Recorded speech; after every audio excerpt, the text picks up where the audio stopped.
నమస్తే, welcome to SGR నేటి వార్త ఛానల్. ఇక్కడ ఈ వీడియోలో కనిపిస్తున్న ఈ అమ్మ పేరు సుమిత్రమ్మ, పక్కనున్న ఈ స్వామి పేరు రామేశ్వరయ్య. సో వీరిద్దరు భార్యాభర్తలు. ఇక ఈ పక్కనున్న ఈయన వారి కుమారుడు, పెద్ద కుమారుడు. అయితే ఈయనకు ఫిట్స్ రావడం వల్ల రెగ్యులర్గా ట్యాబ్లెట్లు వాడి ఆయన మతిస్థిమితం సరిగ్గా లేదని చెప్తున్నారు. సో వీరిది కర్ణాటక ప్రాంతం. అయితే ఇక్కడ మన ఏపీలో గార్లదిన్న మండలానికి వచ్చి ఇక్కడ బాడిగింట్లో నివాసం ఉంటున్నారు. సో కర్ణాటకలో ఆయన రామేశ్వరయ్య ఒక రైస్ మిల్లో పనిచేసేవాడు. ఈమె సుమిత్రమ్మ స్థానికంగా ఉన్న ఒక దుర్గ గుడిలో పాత్రలు కడగడం, కసువు ఊడ్చడం అట్లా పనులు చేసి జీవనాధారం పొందేటోళ్ళు. సో ఐ థింక్ ఇక వయసురీత్యా పని చేతగాక ఇక్కడ స్థానికంగా గార్లదిన్న మండలం కోటంక గ్రామ సమీపాన శివాలయంలో ఆమె పెద్ద మనవడు అక్కడ అర్చకత్వం చేస్తూ ఉండడం వల్ల మనవడి దగ్గర అయితే కాస్త ఏదో తోడుగా ఉంటాడని చెప్పేసి ఇక్కడికి రావడం జరిగింది. సో ఇక్కడికి వచ్చిన తర్వాత ఇటీవల ఏదో కొన్ని కారణాల వల్ల ఆ మనవడు కూడా సూసైడ్ అటెంప్ట్ చేసుకొని హాస్పిటల్లో ఉన్నాడు. సో వీరికి ఇంకా ఎలాంటి జీవనాధారం లేదు, ఏ పని చేత కాదు, ఎక్కడ ఆదాయ వనరులు ఏమీ లేవు. సో స్థానికంగా ఉన్న ప్రజలు అంత ఇంత బియ్యము తర్వాత సరుకులు ఇవ్వడం వల్ల వారు అలాగే జీవనాధారం సాగిస్తున్నారు. సో ఇక్కడ వీళ్ళకి సొంత ఇండ్లు కానీ లేకపోతే ఇక్కడ గవర్నమెంట్ పెన్షన్ కానీ ఏదీ లేదు. గతంలో ఇప్పటి వరకు మొన్నటి వరకు వీళ్ళ రేషన్ కార్డు, ఆధార్ కార్డు అని కూడా కర్ణాటక రాష్ట్రానికి కావడం వల్ల ఇక్కడ పెన్షన్కి కానీ గవర్నమెంట్ ఇండ్లకి కానీ అప్లై చేసుకునే అవకాశం లేకుండా పోయింది. సో ఇటీవలే మార్పించుకున్నారని చెప్తున్నారు.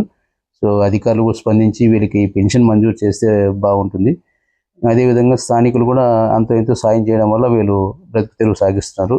సో వీరి దీన పరిస్థితి తెలుసుకున్న గార్లదిన్న వైఎస్ఆర్ కాంగ్రెస్ పార్టీ సింగనమల నియోజకవర్గ వాణిజ్య విభాగం అధ్యక్షుడు కొన్నిరెడ్డి భాస్కర్ రెడ్డి ఆ కుటుంబానికి ఒక ప్యాకెట్ బియ్యము, అదేవిధంగా 2 నెలలకు సరిపడా సరుకులు అందించారు.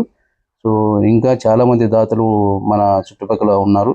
సో వారంతా ఎవరో ప్రతి ఒక్కరు తమకు తోచిన సహాయం ఈ పేద బ్రాహ్మణ కుటుంబానికి చేయాలని నా రిక్వెస్ట్.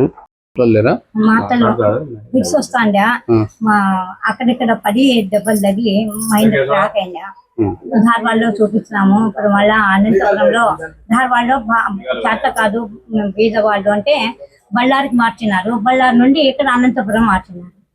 ఇంకా వాళ్ళ కార్డు అవన్నీ ఫిట్స్ సన్నప్పటి నుండి వస్తాను, 3 సంవత్సరాల నుండి వస్తాను. మీకు ఇప్పుడు సొంత ఇల్లు కూడా ఏం లేదు ఇక్కడ? లేదు, అక్కడ సొంత ఇల్లు ఏం లేదు. అక్కడ ఏమైనా ఉండిందా? అక్కడ మా అత్తగారు వాళ్ళ హెచ్కైలవాడి అక్కడ ఉండే పెద్ద ఇల్లు, 2 భాగాలు. మా చిన్న మామూలకి మాకి మా వాళ్ళు 2 ఉండే. మా పోషన్ ఆంజనేయ స్వామి గుడికి ఇచ్చినారు. ఇప్పుడు మీ కుటుంబ పోషణ ఎట్లా చేస్తున్నారు? అక్కడ కర్ణాటకలో ఉన్నప్పుడు అమ్మవారి గుడిలో గర్భగుడిలో కసును కెట్టి దీపం పెట్టేది, చిన్న విగ్రహాలు కడిగేది, అట్లా చేస్తా ఉండేది. అక్కడ స్వామి డబ్బులు ఇస్తా ఉండే నెలకు. ఇక్కడ ఎలా చేస్తున్నారు మరి? ఇప్పుడు ఇక్కడ ఏమి లేదు, అంత మంది సహాయం చేసినారు. ఊక ఉన్నాము. ఆ పెన్షన్ మీద అట్లే బతుకుతున్నాము. 1200 పెన్షన్. 1200, తాత 1200, నాకు 1200. మనమోడు 3000 ఇంటి బాడీ కట్టాడు. ఎవరు? ఈయన కుమారుడు. అక్కడ తమిళనాడులో ఉన్నాడు. అప్పుడు చిన్న కొడుకు, చిన్న మనవడు. ఇక్కడ వేరే జీవనాధారం అయితే ఏమి లేదు. ఇక్కడికి వచ్చిన మళ్ళొక్క నాకు తెలుసు కదా, అన్న కూడా బియ్యం ఇచ్చినారు. సరే, మీకు ఏమున్నా కానీ ఇంకా కొంతమంది మీకు సహాయం చేయడానికి ఇంకా ముందుకు వచ్చేటట్టు మేము ఒక ప్రయత్నం అయితే చేస్తాము. మీరు అధైర్యపడద్దండి. మీకు చాలా మంది మీకు సహాయం చేయడానికి ముందుకు వస్తారు. ఇది మీడియా దృష్టికి పోతుంది.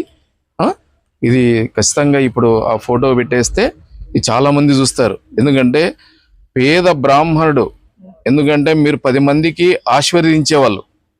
ఈ పొద్దు మీ పరిస్థితి ఈ విధంగా ఏంటంటే మాకు చాలా బాధగా ఉంది. కాబట్టి మాలాంటి వాళ్ళు చాలా మంది ముందుకు వస్తారు, మీకు సహాయం చేస్తారు. మీ మనవాడు ఎందుకు ఇట్లా ఇది చేసినాడు? మొన్న కోటంగలో పూజ చేస్తున్నారు. ఓకే, వాళ్ళు లింగాయతుని జంగమూలం పెట్టుకుంటాము, మీరు బాపనలు వద్దు అన్నారంట. అందుకు వాడు వీళ్ళ నాన్న నా కొడుకు ఎవరికి? ఓకే, ఈయన గుళికలు తెచ్చినాడు. ఈయనకి ఫిట్స్ గుళికలు తెచ్చినాడు. డబ్బా 200. ఆ డబ్బా గుళికలు 40 గుళికలు వేసుకున్నాడు. అయ్యో, వాళ్ళ మామూలు వాళ్ళ మేనమామలు చెన్నైలో ఉన్నారు. అవునులేండి. వాళ్ళు ఈ పద్ధతికి 55,000 అయిందంట ఖర్చు పెట్టినారు పాపం. ఇంకా 2-3 రోజులు ఉండాలంట. ఉమ్.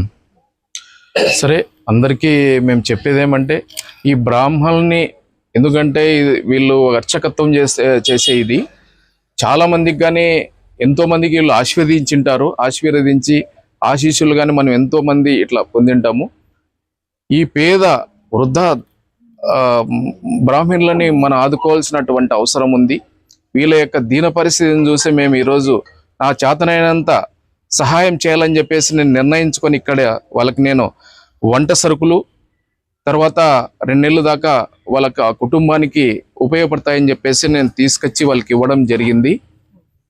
నేను దయార్థి హృదయం ఉన్నటువంటి వ్యక్తుల్ని, నేను డబ్బున్నటువంటి వ్యక్తుల్ని నేను అడుగుతా ఉన్నాను, ఈ కుటుంబాన్ని ఆదుకోండి అని చెప్పేసి అంటున్నాను. ఆకలి బాధతో ఈ కుటుంబం బాధపడతా ఉంది. ఈ కుటుంబం యొక్క దీన పరిస్థితిని అర్థం చేసుకొని మీరిచ్చే ఏ ఒక్క రూపాయి అయినా కానీ ఈ కుటుంబానికి బాసటగా నిలుస్తుంది. కాబట్టి ఈ కుటుంబాన్ని ఆదుకోవాలని చెప్పేసి నేను ఈ మీడియా ద్వారా కోరుకుంటున్నాను. ఈ వృద్ధ పేద బ్రాహ్మణులను ఆదుకోవాలని చెప్పేసి మీరిచ్చే ప్రతి రూపాయి ఆ కుటుంబానికి ఉపయోగపడుతుందని చెప్పేసి నేను అందరినీ కోరుతా ఉన్నాను. కాబట్టి చాలా మంది దాతలు ముందుకొచ్చి వీళ్ళకి కొంతవరకు సహాయం చేయాలని చెప్పేసి, వీళ్ళకు ఉండడానికి కనీసం ఇండ్లు లేదు, ఎటువంటి ఆస్తిపాస్తులు లేవు. ఇప్పుడు వాళ్ళు దాదాపు రోడ్డున పడినటువంటి పరిస్థితి. కాబట్టి ఈ కుటుంబాన్ని ఆదుకోవాలని చెప్పేసి అందరినీ మనస్ఫూర్తిగా కోరుతా ఉన్నాను. నా చేతనైనంత వరకు నేను సహాయం చేయడం జరిగింది.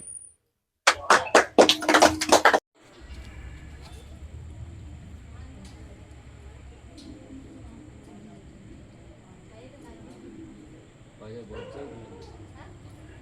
Tak boleh je ni.